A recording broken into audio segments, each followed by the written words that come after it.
So once you finish playing, you take everything apart in the exact same order that you put it together.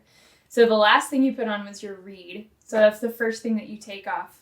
It goes right back in your reed case so that it stays safe.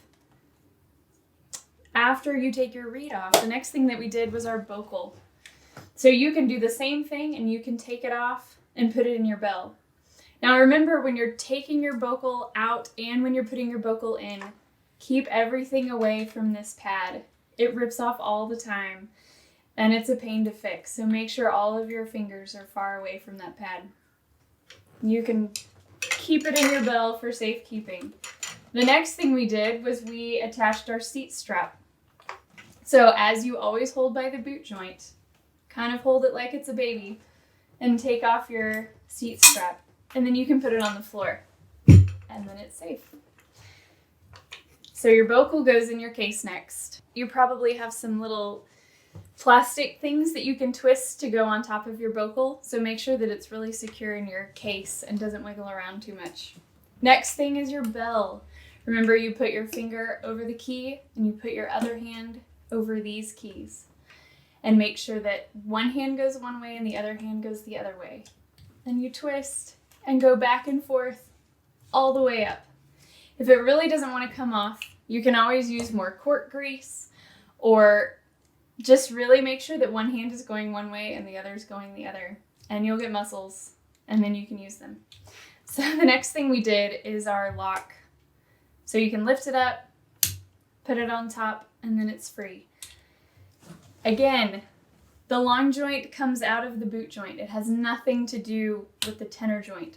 So if you're sitting here trying to twist it out like this, number one, it could potentially break the tendons that are on the bottom of your joints, which would totally destroy your bassoon. That's not even bassoon hospital trip, that's just bassoon graveyard.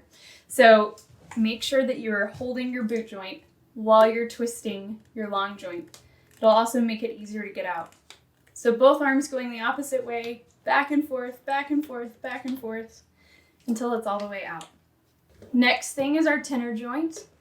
You had these lines lined up, and now you get to hold it and take them out back and forth, all the way.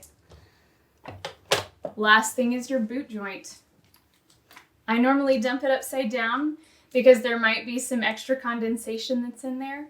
So you dump it out to make sure it's clean before we swab it. You can put that back. Now, you probably have a swab. Hopefully you have one. It might either have a long chain, it might just have something little on the end. But this is to clean out all the condensation that got in your bassoon. You know when you're on a window and you blow hot air and it makes it all fogged up so that you can write in it? That's what gets in your bassoon. And so you got to clean it out so that it keeps the wood clean and doesn't actually keep the wood wet and mold and rot and all sorts of bad things. So there are two joints that you're going to swab. The first one is your tenor joint. Your swab always goes in the bigger end, so the bottom of your tenor joint is bigger. So you're just going to string it through. Make sure there are no knots. Even though it's a straight thing, it gets stuck all the time. So make sure there are no knots in your swab. And you just pull it through. You can do it once or twice, but just make sure that you've gotten some of that water out of there.